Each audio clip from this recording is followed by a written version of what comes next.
راديو إيرنا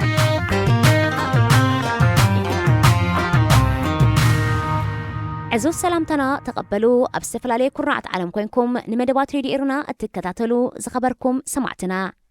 نايلوم ربو 11 كل التشعين إسران فنوى راديو إيرنا كموترو بزينا يجمر فلما أرستاتو ببادم خوينات تخافيتو مهلاو منقس كل التقراي قليتو أب تقراي كابز كاير زلو قيج الزهادمو وتهدراو منقس إتوبيا ناب سودان كمزاتو تحبيرو لوخ منقس إسرائيل أب سودان وقعو مبصحك كايد مخانو تقليتو راديو إيرنا ناقا دمت إيرتراويان علتاو زينا قدما مينستر إثيوبيا أبي أحمد أب تقراي زخفتو كينا سلزفشلو كاب بريزيدنت إسياس حاجز بمحتات أب حمرانا يكبيد برات دبدابي كايدن أب كوابيتات بعد مدما كينات تخافيتو مهلاون منقست كل التقراي قليتو يخون مبر منقست إرترا نتبي منقست كل التقراي استوهب مقلتي نتيقولو مينستر قديات وطع عثمان صالح نرويترس بتليفون أبزهابو قال إذن إثيوبيا وشت أو قدايو أوشت أو قدا إثيوبيا دما زأتو يبلنا كبل قليتو إذا خمسيلون كلو أبدوات تقراينا محران كابز كاير زولو قيج الزهادمو وتهدرات فدرالاو منقست إثيوبيا ناب سودان كمزاتو نأقل قلوز زينا سودان بمتقاس سودان تريبون حابيرو اتزينا نني عين مسخاكر بمتقاس بزغربو زينا مسرت 3 زخونو تهدرات منقست مسبرتهم دوب علي قساقيروم ناب سميناو قدارف آتيومالو بزي كازون كابتو كينا الزهادما حيالو سدرابيتات ناب زوافاش غاناي سوداني ساقرام هلاوان تفليتولو እቲ ኩናት ኣብ ዝጀመረሉ መንግስቲ ሱዳን ዶባቱ ከም ዝዓፀው እኳ እንተሓበረ ሰራዊትን ህዝብን ዶባት ብምጥሓስ ይሃድሙ ምህላዎም እዩ ተመልኪቱ ፈደራላዊ መንግስቲ ኢትዮጵያ ምስ ፍሉይ ሓይሊ ክልል ኣምሓራ ብምዃን ኣብ ምዕራብ ትግራይ ኣብ ዝኸፈትዎ ውግእ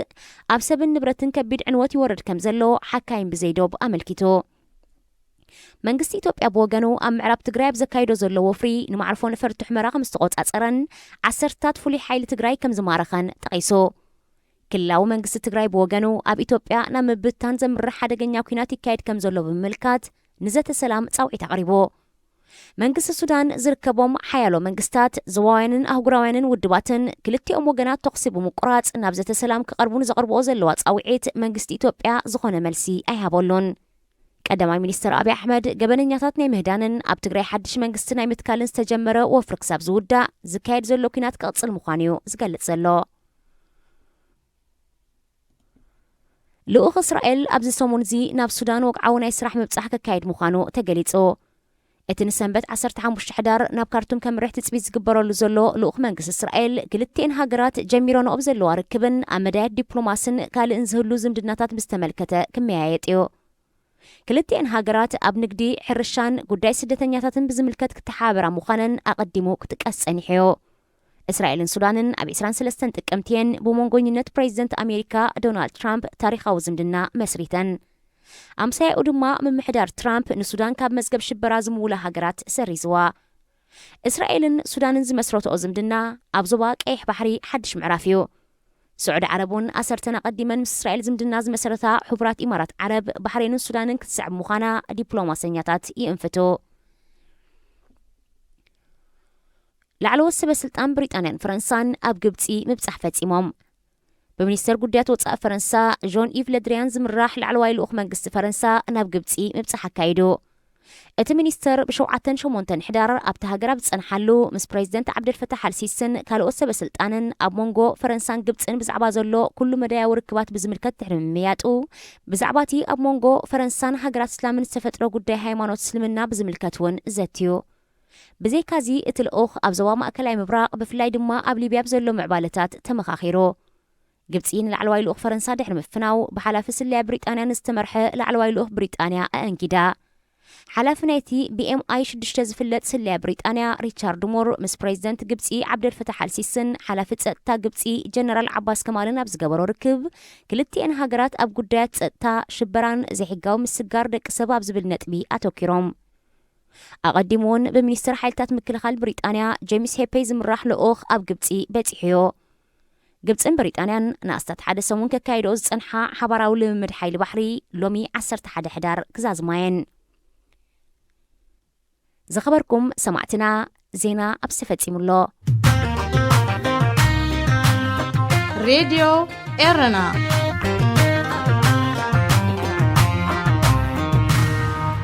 داغماي سلامتنا تقبلوا زخبركم سمعتنا قتيلو زقرب مدبنا بعوت أرقاي زدالو أفريقيا أبسو موزيك خون سنة مكتال راديو إيرانا ناقا دمت إيرتراويان إثيوبيا أبكنات حد داغماي نبدا منت زحلف سمون سلسة حدار كل تشحن عسران قدماي مينستر إثيوبيا أبي أحمد ومعكنا زينا أبزم محلالف وملختي هزبا حرنة تግራይ ህወሓት ኣብ ልዕሊ ሰራዊት ምክልኻል ሃገር ሰሜናዊ እዚ መጥቃዕ ተካይዱ ነቲ እዚ ክዞም ተፈቲኑ እዚ ሰራዊት እዚ ንልዕሊ 20 ዓመታት ንህዝቢ ትግራይ ንምክልኻል ክሰርሕ ዝጸንሐዩ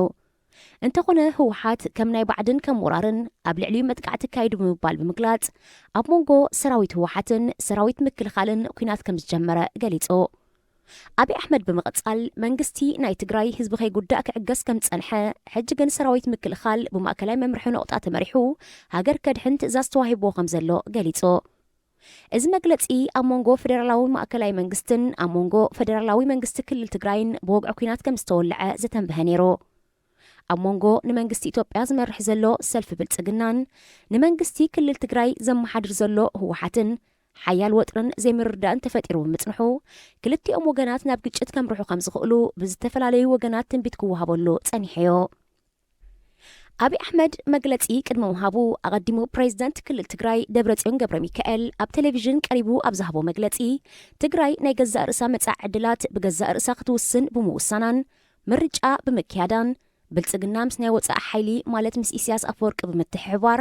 ኣብ ልዕሊ ትግራይ መጥቃዕቲ ከካይዱ ይዳለውለው ክብል ገሊጹ ነይሩ ንሱ ብተወሳኺ ክልቲኦም ወገናት ንህዝቢ ትግራይ ኣብ ኩናት ከእትውዎ ንበይኑ ክቅጥቅጥዎ ይሸባሸቡለው ክብል ሓቢሮ አቶ ደብረጽዮን ገብረ ሚካኤል ብተወሳኺ ሓይልታት ትግራይ ንሰላም ቀዳምነት ዝህቡ እኳ እንተኾነ ጸላእቱ ንምምካትን እንተተጠቂዑ ድማ ክቐብሮም ድሉው ምዃኑ ሓቢሮ ህዝብን ሰራዊቱን ኤርትራ ኣብቲ ኩናት ክኣትው ድማ ጸዊዑ እንተኾነ ድሒሩ ትማሊ ኣብ ዝሃቦ መግለጺ ብወገን ሕሞራ ካብ ውሽጢ ኤርትራ ደብዳቤ ፍነወሎም ከም ዘሎ ተሓቢሮ አቢ አሕመድ እቲ ኩናት ህወሓት ኣብ ልዕሊ ወተሃደራዊ ማዓስከር ብዝፈጸምዎ መጥቃዕቲ ከም ዝጀመረ እኳ እንተገለጸ እዚ መግለጺ ግን ብወገን ህወሓት ኣሉታ ተዋሂቡሉ ኣሎ እዚ ዓለምና ፕሬዝደንታዊ ምርጫ ሕቡራት መንግስታት ኣሜሪካ ኣቐልቦ ኣጌራን ከላ ዝጀመረ ኩናት من جميرو متصراي زدليو خوينو اتو كينات نابي انفتالو مني دفء مني دفألون مفلات أزيو أتقاميو مخنياتو كلتي أموغنات زيبو مغلتي نحد حدو زقاج أبو مخانو قبل على زدما نيحاسوس زينا ببسحيف النوب مهلاو كل زوهاب حبريتات كتأمنو أتقاميو أبمونغو كلتي أوغنات زكاير زلو كينات بخلتي وغنات أما السبات تقاتلهم كم زلو مع كان زينا رويترز كتقلت انكلا قال من جتات دما حمراء أبتحت قطة صرمة كلا خلي سراويت كتقاتهم كلا قال نفرت خوينات دما بهو حتى وقعين كم زودقا صحافي مارتين بلوت أمر بب حبريتا تويتر أبزرقحو حبريتا قليتو ناتو خوينات نمتهددا إيقاد زركبهم حيالو وغنات بمونغونينات بمئتاو كهدو فتينا نالوا انتخونه قدما مينستر أبي أحمد حقناي مخبار سرحيت تسمي زلو كينات نامولو أحد حد كم زي سجر كاب حقو تأخيدهم سلام زرقو قبنياتات أب حقن مقرابن حنسابن حوارون سلام المسفانن اتسرحيت كايدا لو بمبال نتناي سلام تأوعيت اششيلو اللو هلو بوليتيكاوي كوناتات إثيوبيا كاب جزي ناب جزي كالتو فلوطن معبالن زمزقب زلو بمخانو اتهاجر نابي قصات انفت كم زلا مقماتو زت أقم مخان تخونه زتفلالي وغنات زتفلالي قمتاو تنتانتات يهبولو قال كابتي زوهاب زلو تنتانتات اتاب بهير سبات سمقاقلت بفدرالاوي كللات اتم حدر هاجر نايمم قال اتشا كغت ما خمزقل سدقاتو ميقلصلو قالون اوروماي دقم إثيوبيا كم قدما خدكون كم زي تخقل يأمتو أب تاريخا كم نويحات حزا بعبلالنت بهير سبا محرا دحرش حنت شعاتي متنتيس عن حدا دما كساب زحالفو قال عمتات بعبلالنت بهير سب تقراي سمسرته منقستات كتم حدر تصنحت إثيوبيا حدا بهير سب نتوم كالوقتنا معبلال بهري زرعيلا نقونت كتمت بمتنحا نسو زقتلو نويح زخدق رحنتي أمونغو هزابك معبلالا دم كفاس السلان تصنحت هاقريا إذا حجتو الإزولو كينات حدا خابك عندي زنها هارو أب كلل تقراي حفشاو من رجاء مكياديو حفشاو مرجع إثيوبيا 29 حسا كلتا شحن إسران كير توطينو كانت نبرا اتم مرجع كورونا فيروس مخنيت بمقبار نزيت وسنة جزي مسجارو زيت واحد أولهم مرح تحوحات أب كلهم زكايد مرجع كم زي سرزو بمحبار أب استمد بولو جزي مرجع أكايدهم ህወሓት ድማ ኣብቲ ምርጫ ብዓብላልነት ተዓዊቶም እንተኾነ ኣብይ ኣሕመድ በቲ ኣብ ትግራይ ዝተኻየደ ምርጫ ሕጉስ ኣይነበረን ካብ ሕጊ ወፃኢ ዝካየድ ዘሎ ዘይሕጋዊ ምርጫ ኢሉ እውን ገሊፅዎ እዩ ኣቐዲሙ ብዛዕባ እቲ ምርጫ ተሓቲቱ ክምልስ እንከሎ ትርጉም ዘይብሉ ናይ ቀበሌ ምርጫ ብምባል ውፅኢት እቲ ምርጫ ብመንግስቲ ተቐባልነት ከም ዘይብሉ ሓቢሩ ነይሩ ህወሓት ብወገኖም እቲ ብሰንኪ ኮሮና ናብ ዘይተፈልጠ ግዜ ዝተናውሐ ምርጫ ክሳብ ዝትግበር ካብ 6 ጥቅምቲ 2020 ድሓር ቀዳማይ ሚኒስተር ኣብይ ኣሕመድን ብኡ ዝምራሕ መሰጋገሪ መንግስቲ ኣብቅዒ ብምባል ነቲ ቀዳማይ ሚኒስተር ኣፍልጦ ከም ዝሂብዎ ሓቢሮም ነይሮም ኣብ ባይቶ ዝነበሩ 38 ወከልቱ ድማ ካብ ኣዲስ ኣበባ ናብ ትግራይ ስሒብዎም እዩ እዚ ማለት ኣብይ ኣሕመድ ዘመሓላለፎ ዝኾነ ይኹን ትእዛዝ ኣብ ትግራይ ተፈጻምነት የብሉን ማለት ጥራይ ዘይኮነ ከም መርሒ እውን ኣይክረአን እዩ እቲ ካልእ ንኽልቲኦም ወገናት ዘይቃደዎም ብቀዳማይ ሚኒስተር መለስ ዜናዊ ዝምራሕ ዝነበረ ኢህኣዴግ ኣብ 1992 መሰጋገሪ መንግስቲ ብምቋም ኣቐዲማ ብክፍለ ሃገር ትመሓደር ንዝነበረት ኢትዮጵያ ናይ ምሕደራ ፖሊስን ቋምን ብምቕያር ብብሔረሰባት ኣብ ዝተመቓቐለ ክልላት ብምክፍፋል ብፌደሬሽን ክትመሓደር ጀሚራ ብመሰረት ተሓድሽ ምሕደራ ኢትዮጵያ ዛጊት ክሳብ ሕጂ ዝቕፅል ዘሎ ናብ 10 ፌደራላዊ ክልላት ክትምቀል እንከላ 2 ከተማታት ማለት ርእሰ ከተማ ኣዲስ ኣበባን ድሬዳዋን ድማ ናይ ገዛእ ርእሰን ምሕደራ ኣለወን እንተኾነ መንግስቲ ኣብይ ኣሕመድ ዝተፈላለያ ውድባት ብኺዳን ኣቆይሞንኦ ዝነበራ ሰልፊ ኢህኣዴግ ኣፍሪስዎ ብኣብ ሓድነት ተመርኮሰ ከም ዝኾነ ዝገለጾ ሰልፊ ብልጽግና ድማ ተኪእዎ ኣብይ ኣሕመድ ንነዊሕ እዋን ኣብ ስልጣን ዝነበረን ፌደራላዊ ስነ ሓሳብ ዝኽተልን ኢህኣዴግ ብምፍራሱ ብህወሓት ተቐባልነት ከም ዘይረክብ ገይርዎ ንኹሉ ዘሳትፍ ዝተባህለ ሰልፊ ብልጽግና ድማ ብብሔራት ዘይኮነ ብውልቃውያን ዜጋታት ዝቆመ ብምዃኑ እቲ ቀዳማይ ሚኒስተር ነቲ ሃገር ካብ ናይ ፌደራል መንግስቲ ናብ ናይ ኣህዳዊ ወይ ሕብረት ከም ረሓዩ ብዝብል ጥርጣረ ህወሓት ናብቲ ሰልፊ ከም ዘይተጸንበረ ተዓዘብቲ ይገልጹ ፌደራላውያን ክልላት ኢትዮጵያ ቀዋም ተጠቒመን ደገፍ ህዝቢ እንተረኺበን ክሳብ ነፃ ሃገር ክኾና ዘኽእለን ቋማዊ ሕጊ ብምህላው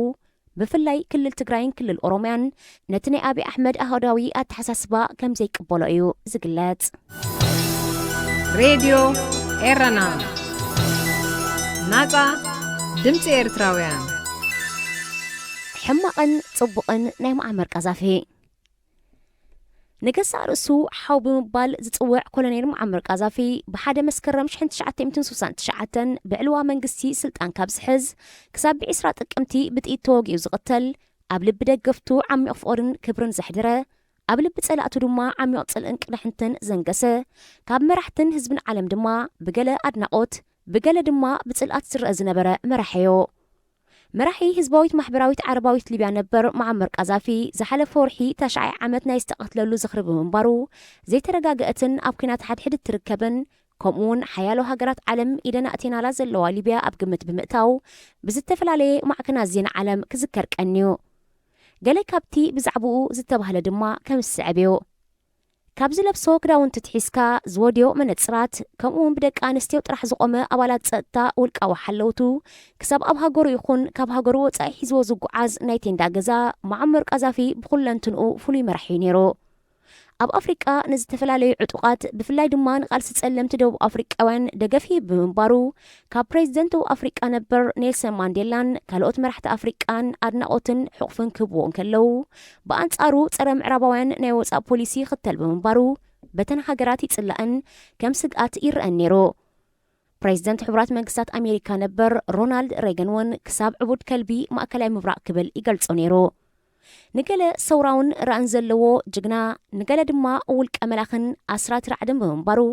እታ ናይ ሓደ ሰብ ግብረ ሽብራዊ ናይ ትካልእ ሰብ ተቓላሲ ናጽነት እትብል ጥቕሲ ብብዙሕ መለክዕታት ንዕኡ ተባሂላ ተጠቕሰት እያ ትመስል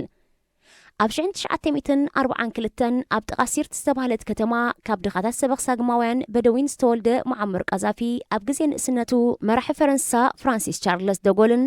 ኣቦ ወንበር ህዝባዊት ሪፓብሊክ ቻይና ማኦ ዘዶንግ እናድነቐ ክዓቢ እንከሎ ዝዓበየ ጽልዋ ፖለቲካዊ ስነ ሓሳብ ዘስረጸሉ ግን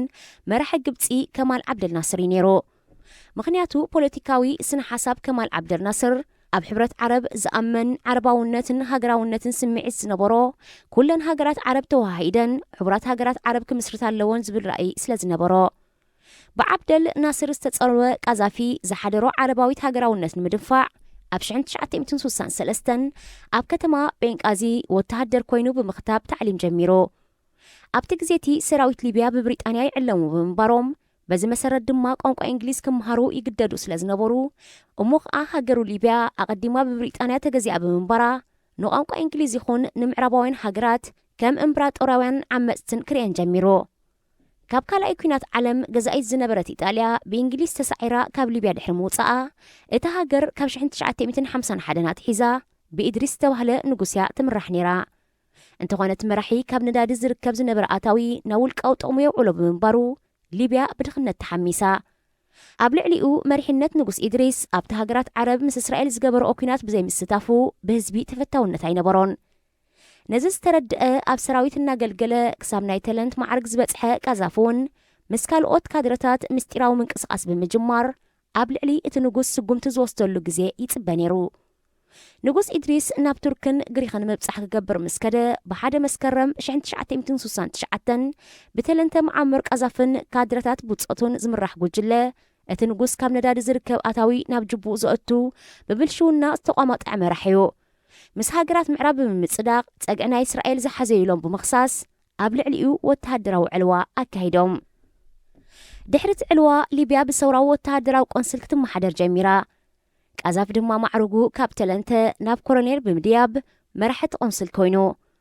ነዚ ኣጋጣሚ ተጠቒሙ ድማ ነቲ ሃገር ክሳብ ግዜ ሞቱ ንኽመርሓ ባብ ከፊትሉ ድሕሪ ዕልዋ መንግስቲ ሊብያ ነዊሕ ከይፀንሐ ሞዴል ቃዛፍ ዝነበረ መራሒ ግብፂ ከማል ዓብደል ናስር ድሕሪ ዘጋጠሞ ናይ ልቢ መጥቃዕቲ ሞይቱ ቃዛፍ ድማ ሕልሚ ዓብደል ናስር ዝነበረ ምምስራት ሕቡራት ሃገራት ዓረብ ስራሕ ኢሉ ተተሓሒዝዎ ብፍላይ ኣብ ሰብዓታት ምስ ሞሮኮ ቱኒዝያ ግብፂ ጫድ ሱዳንን ዝተፈላለዩ ናይ ሕብረት ስምምዓት ከተግብር ፈቲኑ እንተኾነ ቃዛፊ ሃገራት ዓረብ ንምምስራትን ዓረባውነት ሃገራውነት ንምንጋስን ዝገበሮ ፃዕሪ ከምቲ ዝደለዮ ክሰልጦ ይከኣለን ንሃገራት ዓረብ ብምርሕራሕ ድማ ኣንፈቱ ናብ ኣፍሪቃ ብምዛር ስነ ሓሳቡ ናብ ኣፍሪቃውነት ሃገራውነት ምምስራት ኣፍሪቃዊ ሕብረትን ኣቕኒዕዎ ካብታ ብንእሽቶ ቀያሕ መጽሓፍ እትብል ብኣቦ እምበር ሪፐብሊክ ቻይና ማኦ ዘዶንግ ዝተጻሕፈት መጽሓፍ ብዝሓደሮ ተመስጦ ናቶ ፖለቲካዊ ፍልስፍናን ኣመራርሓን ዝሓቆፈት ንእሽቶ ቀጠልያ መጽሓፍ ጽሒፉ ኣሕቲሙ ሃገሩ ሊብያ ድማ ብኣኣ ከም እትመሓደር ገይሩ ብኣገላልፃ ቃዛፊ እታ መጽሓፍ ካብ ነፃ ዕዳጋ ርእሰ ማላውነት ዝፈጥሮ ዘይምዕሩይ ሃብትን ድሕነትን ነፃ ወፂኣ ቁጠባዊ ማዕርነት እተረጋግፅን ካብ እምባገነናውነትን ጸቕጢ ማሕበራውነትን ማርክሳውነትን ነፃ ተውፅእ ሓድሽ ፖለቲካዊ ፍልስፍና ዝሓዘለት እያ ብመሰረት ሓድሽ ሕጊ ፖለቲካዊ ፍልስፍና ቀጠልያ መጽሓፍ መዓመር ቃዛፊ ኣብ 1977 ሽም ሊብያ ካብ ሪፐብሊክ ዓረብ ሊብያ ናብ ዓባይ ህዝባዊት ማሕበርነታዊት ዓረባዊት ሊብያ ተቐይሮ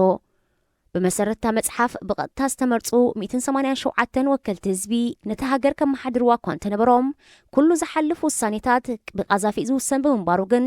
ነቲ መራሒ ወሰን ዘይብሉ ሓይሊ ሂብዎ ገባርን ሓዳግን ድማ ኮይኑ ቃዛፊ ብዘተኣታተው ሕጊ ፍጹም ውልቀ መላኽ እኳ እንተተቐየረ ብህዝቢ ግን ኣዝዩ ፍቱይ ነይሩ ናይዚ ምኽንያት ድማ ኣብቲ ሃገር ዝዕደን ዝነበረ ነዳዲ ግዙፍ ፋይናንሳዊ እቶት ይርከቦ ብምንባሩ መብዛሕትኡ ካብቲ እቶት ድማ ብቐጥታ ናብ ምዕባል ትሕተ ቅርፂ የውፍሮ ነይሩ ኣብያተ ትምህርትን ሆስፒታላትን ተመሓይሹ ብስድራ ቤታትን ነገስታትን ወፃእተኛታትን ዝውነን ዝነበረ ሰፊሕ ናይ ሕርሻ መሬት ንህዝቢ ተዓዲሉ ኣባይቲ ብምህናፅ ናይ ዋጋ ድጎማ ብምግባር ነፍሲ ወከፍ ሊብያዊ መፅለሊ ገዛ ከም ዝህልዎ ገይሩ ናይ መሃይምነት ዘጥፍኡ ቁፅሪ 10 ሚእታዊት ጥራይ ዝነበረ ናብ 88 ሚእታዊት ደይቡ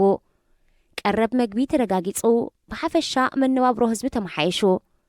ዓመታዊ ቁጠባዊ ኣታዊ ህዝቢ ድማ ካብ ኣፍሪቃን ካልኦት ሓያሎ ሃገራት ዓለምን እቲ ዝለዓለ ነይሩ ዘይከም ካልኦት ሃገራት ኣፍሪቃ ሊብያ ነብሳ ዝኽኣለት ካብ ዝኾነ ፋይናንሳዊ ትካል ይኹን ሃገር ልቓሕ ዘይብላ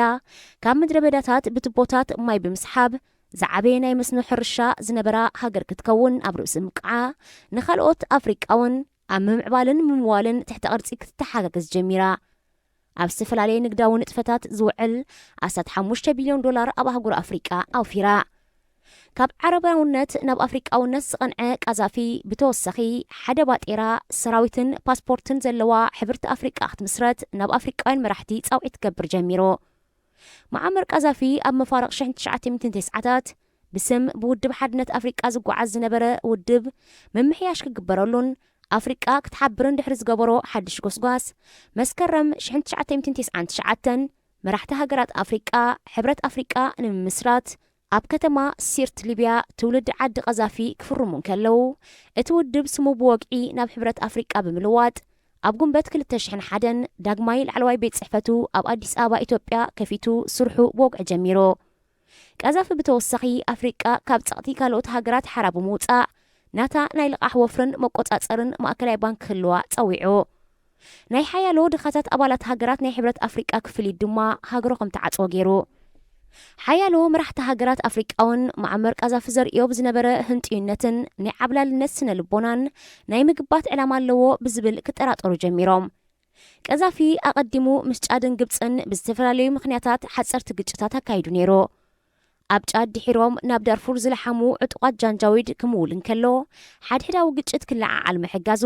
ምስ ግብፂ ዝተገብረ ግጭት ድማ ንፕሬዚደንት ኣንዋር ኣሳድ ክቐትሉ ዝፈተኑ ብምምዋሉ ምስ ግብፂ ኣብ ዝተናወሐ ዘይምርዳእ ኣእቲዎ ቀዛፊ ብተወሳኺ ኣብ ጉዳይ ውግእ ሓድሕድ ላይቤርያ ኢዱ ብምእታው ነቲ ሃገር ናብ ደምነት ንዘምርሐ ቻርለስ ቴይለር ሓጊዙ ጋዳፊን ቻርለስ ዝሓገዘ ኣቐዲሙ ስልጣን ዝሓዘ ሳሙኤል ዶ ቀዛፊ ንምልእቲ ኣፍሪቃ ከም መሓድራ ሕልም ኣለዎ እዚ ድማ ዘይመስል ኢሉ ብምቅዋሙ ምዃኑ ተንተንቲ ፖለቲካ ይገልጹ ብሰንኪ ምትእታው ወጻእተኛታት ድማ ላይቤርያ ናብ ውግእ ሓድሕድ ኣምሪሓ ቀዛፊ ብተወሳኺ ኡጋንዳን ታንዛንያን ኣብ ዘካየደኦ ኩናት ነቲ ብጭካኒኡ ኣዝዩ ጉኑን ምዃኑ ዝግለጽ መራሒ ኡጋንዳ ነበር ውልቀ መላኺ ኢድ ኣሚን ዳዳ ናይ ኣጽዋር ወተሃደራዊ ሓገዝ ገይሩ ናይ 10 ኣሽሓት ህይወት ዩጋንዳውያን ዘጽነተ ኢድ ኣሚን ብታንዛንያ ድሕሪ ምስዓሩ ድማ ብሊብያ ናብ ስዑድ ዓረብ ከይዱ ዕቑባ ክሓትት ሓጊዝዎ ማዕመር ቀዛፊ ብተወሳኺ ኤርትራን ናጽነታ ካብ ኢትዮጵያ ኣብ ትቃለሰሉ ዝነበረት እዋን ንመራሒ ደርግ ነበር መንግስቱ ሃይለማርያም ወተሃደራዊ ሓገዝ ክገብር እንከሎ ድሒሩ ድሕሪ ናጽነት ምስ ፕሬዚደንት ኤርትራ ኢሳያስ ኣፈወርቂ ጥቡቕ ዝምድና ዝገበረ ተገማጣሊ መርገፂ ዝነበሮ እዩ ንሱ ካብ ደቡብ ኣፍሪቃ ክሳብ ጫድ ካብ ላይቤርያ ክሳብ ኤርትራ ንዕጡቓት ሓይልታት ይኹን ንውልቀ መለኽቲ ዝተፈላለዩ ገንዘባውን ናይ ኣጽዋር ሓገዝን ብምግባር ፍሉጥ ኮይኑ ኣብ 2008 ኣሳት 200 ባህላውያን ነጋውስን ጭቃ ዓዲ መራሕትን ኣብ ቤንቃዚ ኣብ ዝገበረሎም ዕድመ ናይ ኣፍሪቃ ንጉሰ ነገስታት ሸሞሞ ነይሮም እንተኾነ ማዕመር ቀዛፊ ኣብ ሃገሩ ውልቀ መላኹ ኮይኑ ንነዊሕ ብምቕጻሉ ክወርድ ብዝጀመረ ዓመጻት ኣብ ደገ ብፍላይ ድማ ኣብ ልዕሊ ሃገራት ምዕራብ ብዝኽተሎ ዝነበረ ፖሊሲ ኣብ ውሽጢ ይኹን ወጻኢ ከሰስትን ጸላእትን ከጥሪ ጀሚሩ ኣብ ውሽጢ ዓዲ ሓያሎ ዜጋታት ክእሰሩ ክጋፍዑ ክሰራጠዩ ክቕተሉን ድሃይ ከጥፍኡን ጀሚሮም ኣባላት ጸጥታ ሃገሩ ኣብ ልዕሊ ነጻ ኮይኖም ሓሳቦም ክገልጹ ዝደልዩ ናይ ፖለቲካ ምምሕያሽ ክግበር ዝጠልቡ ብዝወስድዎ ዝነበሩ ተሪር ስጉምቲ ኣብ ልዕሊ ህዝቢ ቁጥዐ ክግንፍል ጀሚሩ ገለ ካብቲ ምስ ሃገራት ምዕራብ ኣብ ምፍጣጥ ዘእትዎ ዝነበረ በተን ሃገራት ኣብ ጸሊም መዝገብ ግብረ ሽበራውያን ዝኣተዋ ጉጅለታት ናይ ሚልዮናት ዶላራት ሓገዝ ይገብር ከም ዝነበረ ይኽሰስ ሓደ ካብዘን ጉጅለታት ንናጽነት ሰሜን ኣየርላንድ ካብ ብሪጣንያ ዝቃለስ ዝነበረ ሰራዊት ሪፐብሊካን ኣይሪሽ ይርከቦም ኣብ 1982 ቦይንግ ዝዓይነታ 259 ሰባት ጽዒና ካብ ለንደን ብሪጣንያ ናብ ኒውዮርክ ሕብራት መንግስታት ኣሜሪካ እትጓዓዝ ዝነበረት ናይ መጓዓዝያ ነፋሪት ብዝተጻወደላ ቦምብ ኣብ ሎኮርቢ ዝተባህለት ስኮትላንዳዊት ዓዲ ኣብ ገዛውቲ ወዲቓ ጽዒናቶም ዝነበረት 259 ሰባትን 11 ኣብ መሬት ዝነበሩን ተቐቲሎም እዚ ድማ ኣብ ታሪኽ ብሪጣንያ እቲ ዝኸፍአ ግብረ ሽበራዊ መጥቃዕቲ ተባሂሉ ተመዝጊቡ ኣብ 1989 እውን 177 ጽዒና ካብ ኮንጎ ናብ ፈረንሳ ትጓዓዝ ዝነበረት ናይ ፈረንሳ ናይ መጓዓዝያ ነፋሪት ብዝተጻወደላ ቦምብ ተቓጺላ ወዲቓ መብዛሕትኦም ፈረንሳውያን ዝኾኑ ብምልኦም ገያሾ ተቐቲሎም ክልቲኡ መጥቃዕቲ ብሊብያውያን ከም ዝተኻይደን መንግስቲ ሊብያ ከም ዝመወሎን ተገሊጹ ብሰንኪ ኣብ ልዕሊ ሊብያ እገዳ ክካየድን ድሒራ ድማ ካሕሳ ከም ትኸፍልን ተገይሩ ሊብያ ብተወሳኺ ኣዕናዊ ኒኩለራዊ ኣጽዋር ከተማዕብል ትፍትም ብምንባራ ምስ ኣሜሪካ ዝነበራ ርክብ ካብ 1981 ንድሓር ተበቲኹ ነይሩ እንተኾነ ኣብ 2003 ሃንደበት ምምዕባልቲ ኣጽዋር ከም ዘቋረጸት ድሕሪ ምግላጻ ምስ ኣሜሪካ ይኹን ብሪጣንያን ፈረንሳን ዳግማይ ዲፕሎማስያዊ ርክባት ተጀሚሩ ነይሩ ኣብዚ ርክባት ዝተበለጸ ፕሬዚደንት ፈረንሳ ነበር ኒኮላስ ሳርኮዚ ክኸውን እንከሎ ኣብ ፕሬዚደንታዊ ምርጫ ንምውድዳር ዝሕግዞ ኣስታት 50 ሚልዮን ዩሮ ካብ ቀዛፊ ተቐቢሉ ነይሩ ሳርኮዚ ነዚ ናይ ገንዘብ ምቅባል ብልሽውና ኣሉታ ዝህበሉ እኳ እንተኾነ ኣብ ልዕሊኡ መርመራ ምክያድ ከድልዮ ቀዛፊ ምስ ሓያሎ ምዕራባውያን ሃገራት ክቃራሓን እንከሎ ንፍልስጤማውያን ጉጅለታት ይሕግዝ ብምንባር እውን ምስ እስራኤል ሓርፋፍ ዝምድና ነይርዎ كوميلون نقصله دما ኣብ 2011 ኣብ ቱኒዝያ ጀመረ ምልዕዓል ዓረብ ስፕሪንግ ናብ ሃገሩ ልሒሙ ምልዕዓል ሊብያ መጀመርታ ብምድንጓይ ምህናጽ መንበረ ኣባይቲ ዘማረሩ ብውሕድ ቁጽሪ ኣብ ከተማ ቤንጋዚዮ ጀሚሮ ድሒሩ ድማ ጀማል አልሓሽ ዝተባህለ ጸሓፍን ፖለቲከኛን ንዝሰፍሐ ናጽነት ሰላማዊ ሰልፍታት ክካየድ ብምጽውዑ ኣብ ትሕቲ ቀይዲ ብምእታው ነገራት ተነሃሂሩ በመራኸቢ ብዙሃን ተረሳሲኑ ድማ በመልክዕቲ ኣብ ቱኒዝያን ግብፅን ዝካየድ ዝነበረ ሰፊሕ ሰልፍታት ቀጺሉ ኣቐዲመን ነገር ውስ ደሊኦ ዝነበራ ሃገራት ምዕራብ ንጋዳፊ ናብ ላዕለዋይ ቤት ፍርዲ ዝሄግ ብምኽሳስ ኣብ መንገዲ ብማእከልነት ኔቶ ብፍላይ ድማ ፈረንሳ ኣብ ልዕሊ ሊብያ ደብዳብ ነፈርቲ ተኻይዱ ወተሃደራት ነበርን ሰላማውያን ሰባትን ብምትሕባር ብረት ብምልዓል አንጻር ሰራዊት ሊብያ መጥቃዕትታት ብምክያድ ንመላእ ሊብያ ክቆጻጸሩ ኽኢሎም ብዒስራ ጥቅምቲ 2011 ተቐናቐንቲ ዕጡቓት ሊብያ ንሙዓመር ቃዛፊ ኣብ ከባቢ መበቆል ዓዱ ሲርቲ ሒዞሞ ብቪድዮ ተቐሪጹ ተዘርጊሑ ከም ዘሎ ናይ መወዳእታ ቃላቱ እንታይ ገይረኩም ንዓኹም ዞም ደቀይ እናበለ ብዘይ ንሕስያ ጠያይት ተተኪሱሉ ተቐቲሉ መቓብሩ ብደገፍቱ ኸይልለ ሰባብ ዘይረኽቦ ኣብ ምድረ በዳታት ሰሃራ ኣብ ዘይተፈልጠ ተቐቢሩ ንጉስ ኢድሪስ ብብልሽውና ዝተቆማጣዩ ካብ ነዳዲ ዝርከብ ገንዘብ ናብ ግላዊ ጥቕሚው ዘውዕሎ ብምባል ብዕልዋ ስልጣን ዝሓዘ ቃዛፊ ኣብ ግዜ ሞቱ ናይ 212 ቢልዮን ዶላር ሃብቲ ነይርዎ ፕሬዚደንት ሕቡራት መንግስታት ኣሜሪካ ነበር ባራክ ኦባማ ኣብ ግዜ ስልጣኑ ዝዓበየ ጌጋ ዝፈጸሞ እንተነይሩ ኣብ ጉዳይ ሊብያ ምትእታው ምግባሩ ምዃኑ ይገልጽ ሬድዮ ኤረና ናጻ ድምፂ ኤርትራውያን ተወሳኺ ኣብ ኣፍሪቃ ብሕማም ኮሮና ቫይረስ ኮቪድ-19 ናይ ዝሞቱ ሰባት ቁጽሪ ኣስታት 25500 ዝተለኽፉ ድማ ኣስታት 1,660,000 በፂሕሉ ዘሎ እዋን ፋይዘርን ባዮንቴክ ዝተባህሉ ትካላት ምርምር ፋርማሲ ናይ ኣሜሪካን ጀርመንን ብሓባር ብዝገበርዎ ምርምር ጸረ ኮሮና ቫይረስ ክታበት ከም ዝመሃዙ ገሊጾም እዚ ሓድሽ ክታበት ናይ 900 ዕውት ውፅኢት ተረኽቦ ብምዃኑ ዛጊት ዝሓሸ መድሃኒት ኮይኑ ተረኺቡሎ ነቲ ክታበት ዳይሬክተር ጀነራል ውድብ ጥዕና ዓለም ዶክተር ቴድሮስ አድሓኖም ገብረየሱስን ሓያሎ መራሕቲ ሃገራትን ሃንጎፋይሎም ተቐቢሎም ኣለዉ እቲ ክታበት ኣብ ልዕሊ 44,000 ሰባት ተፈቲኑ ካብዚኦም 94 ሰባት ጥራይ ብኮሮና ክልከፉ ከም ዝኽኣሉ ነዚ ንምምሕያሽ እተን ትካላት ኣብ ቀጻሊ ፈተነ ከም ዝርከባ ተሓቢሩ ክታበት ከተዳሎን ብብስሒ ከተምርቶን ናብ መላእ ዓለም ክትዝርግሖን ግዜ ዝወስድ መስርሕ ብምዃኑ እተን ትካላት ክሳብ ዝመጽእ ዓመት 2021 ኣስታት 1.3 ቢልዮን ክታበት ከዳልዋየን ድሮ ኣሜሪካን ሓያሎ ካልኦት ሃገራትን ኮንትራት ናይ ክታበት ሒዘን ኣለዋ ክታበት ንምድላው ብኹለንትንኡ ንኮሮና ቫይረስ ዝመሳሰል ቫይረስ እዮም ኣብ ላቦራቶሪ ዝመስርሑ እቲ ዝተመስርሐ ቫይረስ ኣብ እንስሳታት ወይ ሰባት ይፍተን ኣካላት ፈተና ዝተኻየደሉ ሰብ ወይ እንስሳ ነቲ ቫይረስ ንኽፈልጦን ናይ ምክልኻል ዓቕሙ ብምዕባይ ከጥቅዖን ይለማመዶ ጎናው ሳዕቤን ዘይብሉ ንኹሉ ዘገልግል ክታበት ንምድላው ድማ ሓያሎ ፈተናታትን ምቅያራትን ይሓትት ክታበት ተመስሪሑ ምስ ተወድአ ብሚልዮናት ብምብዛሕ ናብ ሙሉእ ዓለም ከም ዝባፅሕ ይግበር ሰባት ቅድሚ ምሕማሞም እቲ ክታበት ይወሃቡ በዚ መሰረት ኣካላቶም ነቲ ቫይረስ ተለማሚድዎን ናይ ምክልኻል ዓቕሞም ኣደላዲልዎን ይጸንሕ እቲ ናይ ብሓቂ ቫይረስ ከጥቅዖም ምስ መጸ ድማ ብዘይ ዝኾነ ጸገም ኣካላቶም ይከላኸሎ ሬድዮ ኤረና ናጻ ድምፂ ኤርትራውያን ዝኸበርኩም ሰማዕትና ንሎሚ ተዳልዩ ዝነበረ ኣፍሪቃ ኣብ ሰሙን እዚ ኣብ ዝተፈጺሙሎ ዝመጽእ ሰሙን ብኻልእ ትሕዝቶ ክሳብ ንራኸብ ሰናይ ቅነ ተጥዕሙ ምስ ሬድዮ ኤረና ኣብዚ መደብ እዚ ንማሕበራዊ ህይወት ዘንጸባርቑ ጽሑፋት ግጥምታት ድርሰታትን ዋዛታትን ዝቐርቡ ኮይኖም ኣብ ህይወት ንዘጋጥሙ ጸገማትን ኣፈታትሖምን ኣመለኻኽታና መዓልታዊ ህይወትና ተዘክሮታት ንእስነትን ካልእ ንኣጠማምታና ውልቃዊ ህይወትና እናንጸባረቐ ዘዘናግዕን ምኽርታት ዝልግስን መደብ እዩ ተጥዕሙ ምስ ሬድዮ ኤረና سلام كميت أغنية فتوى تخاتلت مدب تطعم سريد يرنا زيتو الربع صغر بالكم مدبكم مدب تطعميو نلمون كم تلمود نعخم يخوب نيزبن لا يتحس تدالينا أب مدب ساعتنا ترخبنا لنا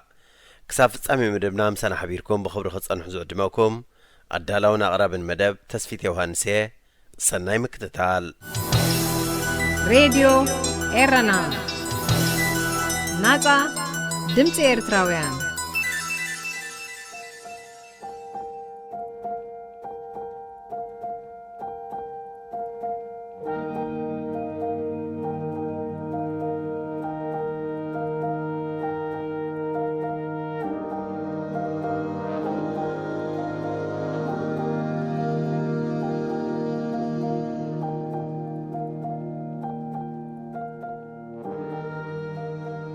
مسواءتن مساليتاتون صحفي أموانيل سهلة بزي مسواءتي زغون عينة معبالي البون بزح عينة مسواءتنات كهلو خقل خون ناي قزيه ناي مشوت ويت عمي ناي جنزب ناي زنا وزتا دغا حوخا متانكرهو قزي خاسويكا لعلن تحتن تبلولو دك خاتما هيرو ما بزبصح كبصحلكا نتمس أركا خونكا تقومت إذا حسبكا جنزب نما مهاريوم تغفللهم حق متان كسعرن فتح دمها متان كنقسن نزلنا خان سمكان سويكات قالس وزته اتخاب كل زعابين هو دادر تزيب المسوات جن نتا انكون متكاتان زيب الله هيوتكا اتخفللو مسوات النتيو كاب هيوتكا زعابي كان غير يلبون هابتي مصئ يخيد تمليسوني مصئ مچوت وي طعمي لوم اللو صباح اللون زيرون كمصئ تصبيو ودسب كسع زلو كالي اترف بتسفاون كنبر خاليو بيو طراي نبرمبر املاخ بقل منقدي هابتي وي راهوا طب كبللكا يخاليمو كتحلم انت نبركاس انتاي قدخا موت جن ملاس يبلان كم تنقاوحو مستسبرت كتعريا زي تخيل موت دماخهم يا موت مودعتا كل حلم تمنيتن يا سلازن موت مني دليا جنكا نتهم بمنفس مسوهاتسي مع صنايت زي حلف هيوت يا يخون مبر باري أخوينكا من بار حيش ويسنس أخوينكا من موات قل سبات باري أخوينكا من بار يحيش زبلو يسعنون كال اترفس يحالف اللي قد خون النابلكا إنا حلمكا كوا تنبر ود سبقن كحلم ترايدي تفاتيرو كل انت حليم دعمو من دعينة حلمي قهدك قبرز اللعال اتنبارنو تنمتفا هيو تغسو التدالو سترايو نحلمي نابقادي زلوات بزيبوه اتفراه زحلمون تبلات استمنين جهد كخونا كألين حلم خانق جهرجن واجا مخفال جدنيو واتساب كابت انتيا مسوات النت أرهقي أغردي تنيروا إن كاس تبهلوت انتويان تقمات أدو أمريكا صحاي بورهمس التجارد مو هجرم أبناء الدلهمت كنتات مستقلق زجبرو ويت أفو أممو زي صحاي كوريا نقول أتنا غبت فأنا حدا غبتهم دك أنا زين سوى الله بمالت دك سوى لاني رمي بهال شو تصحي نعاتهم كم زمسلوم تحوجسا قصات ملسلوم نساتهم دما دسيلوم نبر هيوتهم يجمرو سالا دك أنا صحي بريقاتلنا يبلو دما نبرو كاب كل زقرم جن أزنا مسواتنا التكبارات أب إنساتنا تخلتن نجاراتني جهاد بمخانيو إمبار استكبارات زي ببحدا نسمع بيرانها أبتم نعيشو فلقات أمازون بيرانها زبالو سبن إنسان شهراري موم زبالعو أزيم نعيشتو عساتات اللو أتمجاز مسلاسنانهم السحل هرفانهم دما مودعتا زي بالليو أبتزنا برلو ميات أجرخات لقبل خمس توسعة صعد عاصم أجرخات تري نتسجها خمقصبت يوم هلم زبلوا قصوت أبتر معشخاص أنيهم نعدمكم اللي صغلو نتدموا فلك سجروا جد نيو كمي مقبرو مسوات النتس كخفلس وعلى الحدار زيد ليو قدايو من مغفر له أتم سب كبتي نحنت مكرنيا لحمي بينا خم تساجر قبروا نساب تمنصر جمجم كبصحت نابص عدا عصميت لوات جنكه نسانا تبلعت كلا اتن كالوت كبتي بتم قاسوت نتخوكبا بهدات نابت جمجم بتعناني بصحا بزي مسواتي نابت منصر جمجم عود كبصحي كالن نزن مقبار دما بتم قاسوت أبت الساقر لقوان حانت لحمين مسواتي كقربو قددات يوم صاصة خموت هدرنا مرشو خقع زغلو أبتقا قمقم رباي بصحو داقي من دحريت مملاس يلن أتم بقدمت زلو صاصة زلزلي ملوم أبت ما يتعلقو أتم السعبوم دمانا أتم كم بينتو بمقبار نابتي منصر قمقم يساقرو علام أمن خوعو قدن مسوات خفلي قددو بزي مسوات بصوت دحرتي ربا تريفهم درارت على أخونس لزخولو قلوا واقا خفيلهم زبزحو دحينهم نابت قمقم عوات بسلامي بصحو قوصلوهم حانت تغللمين كم أبنت نوسد نسا كابت مريت ماين مينيرالن توسد كابت صحيد ما برهان وسيرا مقبات سرح يخون مبر اتما أزانا يتمريت كودا سلزغل نسا دما بسئنة مينيرال كتموت ويك تحمم سلق تخيل قال خابتنا وصلتها نفس قتلات بنفصام يقم سلامو نابت مريتي ودكا أبو خينا دما نابدو خعيل وطا نات مريت بما أزاي هبتمو أتا تخل دما نات ما أزان نات مقبت فرتاتات سرح بمسوأتي قال وصلتي أتا تخلي إيوتات غتصل تعبي أعواف سماي دما أبتش أنا فرع علي بني زمرا فربال دونغا بايتام صدقات مايك أمس رخبت موت مش كابتريس أدما نشتو قندي بقول أتنشتو تخلي نتيابتا فربال دونغا تأكيب زنبرا مينيرالين شكورن كالق ما أزاتاتن ناتمقب دما يعبي فربال دونغا هيوتا بمسواء حدش هيوت كمز جمر غيرا نسا خيموتت حدش تخلي بالدونغا يمسن بزي مسواتي حدش هيوت يلبون شمعة اختندج كلا برهان تهبنا يخون مبر نحنا نتبرهانا ناتتقمنا بهيوت كنملالس كلنا نساب حدا مدب اوان توديها كم تتقفق كنفلت يقبها بحصيرو اتا شمعة هيوتا بمسوايا برهان تهبنا زلا منالبات كاي برهات تميلا نزل عالم كتنبر تخل تخون قلنا خوابئة خي براهاتيات تنبر نتياب كوابئة زلدونا يسألمات دلهمت بتبرهانا جيرا خد كنتون تداوخينا جن قدن كتندد بموداتا دما كتودا اللوا بزينا يتاشمع مسوات النت برهان يلبون أبت برهان زي بلو دما دون قرنا بارنا تنتراي زي كونس أبقدل مصدافك اللو تمرامارن تبعنا أمرو كم تزقدر قرات قل زي فري زقدر حنقول دما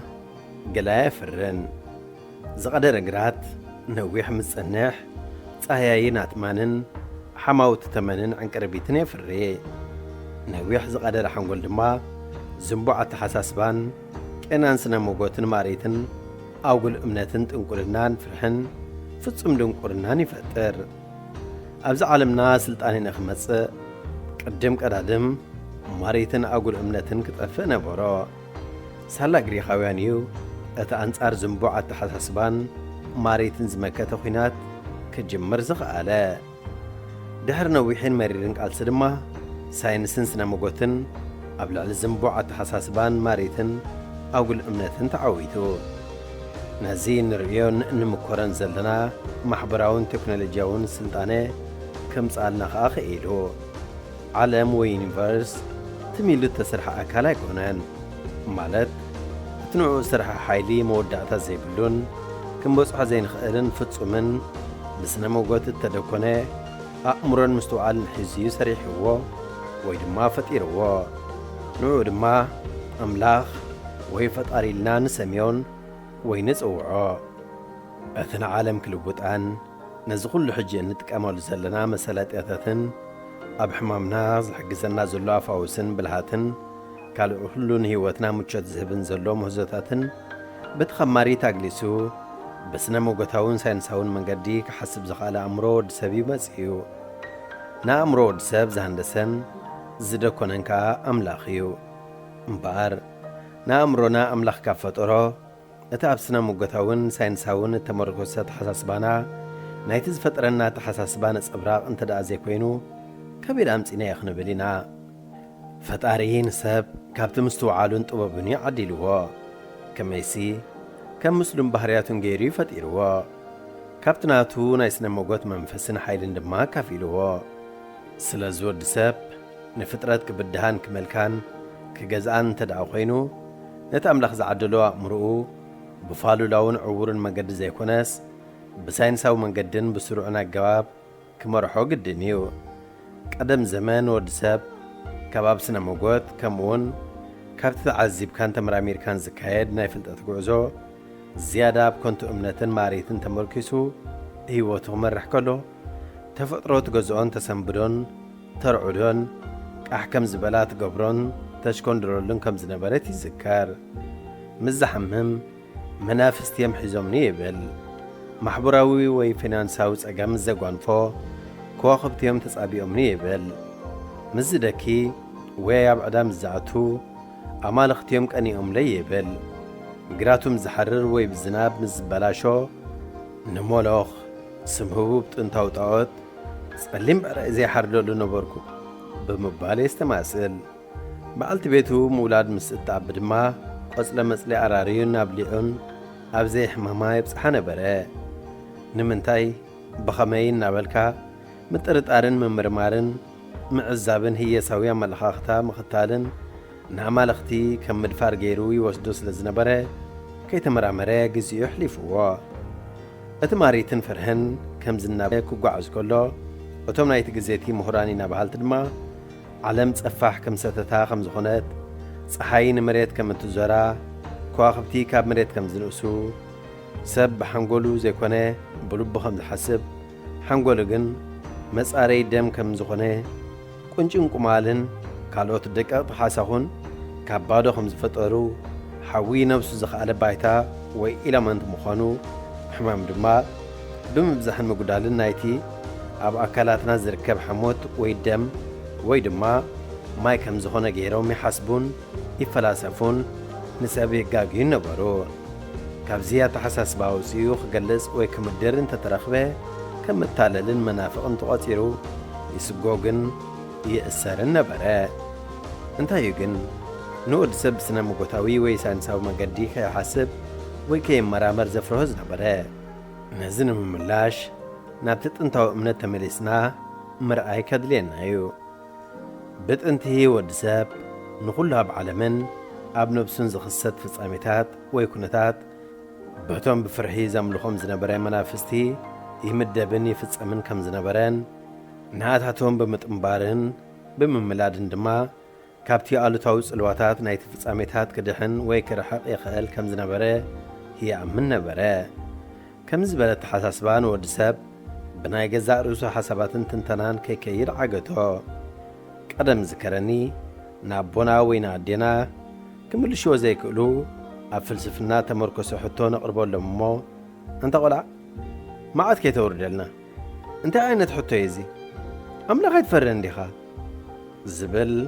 ነቲ ክመራመር ዝደሊ ሓንጎል ዘደንዝዝን ዘፍዝዝን መልሲ ይህቡና ነበሩ ብተመሳሳሊ መንገዲ ጋሊሌዮ ተባህለ ኢጣልያዊ ሳይንስኛ ዓለም ንፀሓይ ከም እትዞራ ምስ መሃረ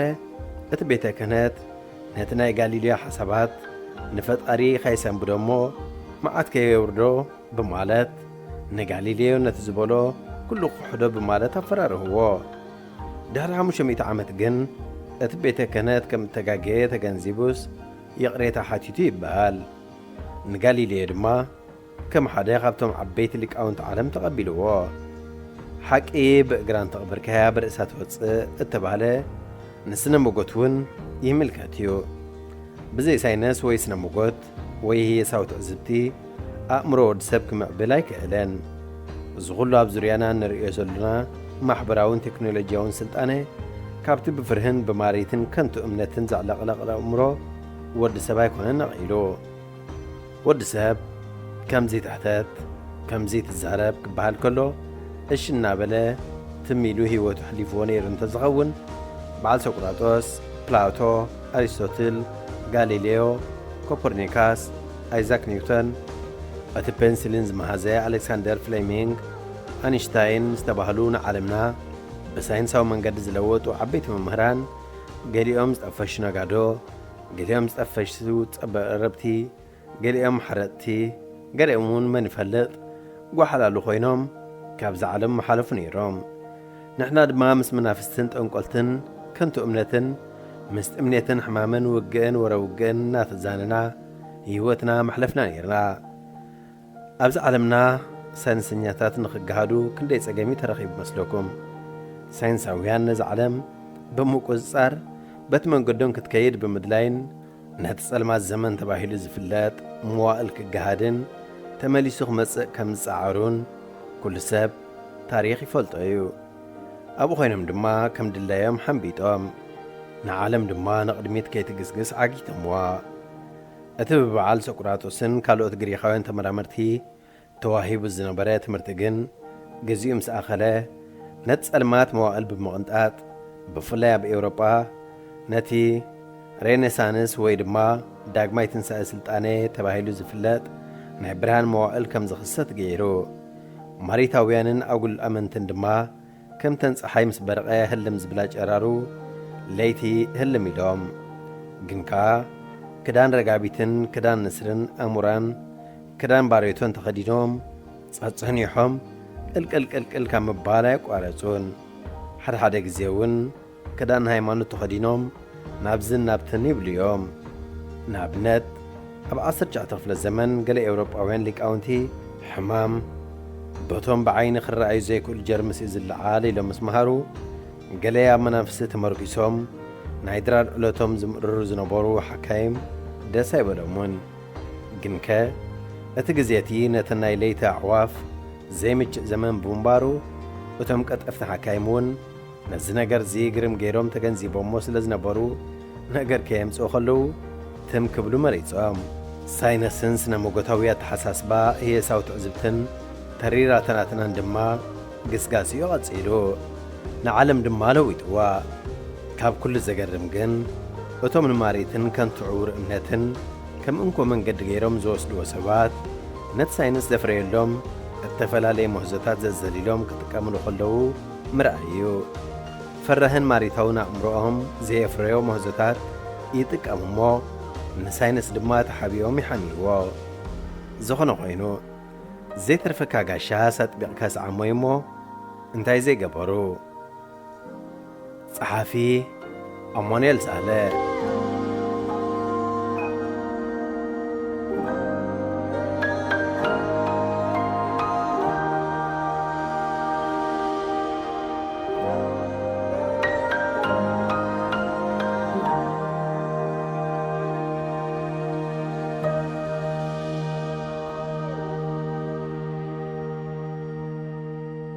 ተኸታተልቲ መደብና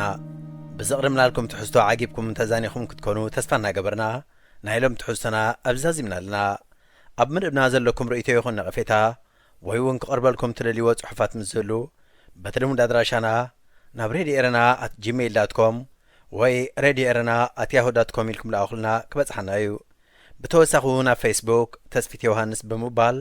ኣብ ናይ መልእኽቲ ሳጹን ክትገድፍለይ ከም ትኽእሉ ከዘኻኽረኩም ደሊ ብዝተረፈ ብዝመጽእ ረቡዕ ኣብ ተመሳሳሊ ሰዓትን ብዝተፈለየ ትሕዝቶን ክሳብ ንራኸብ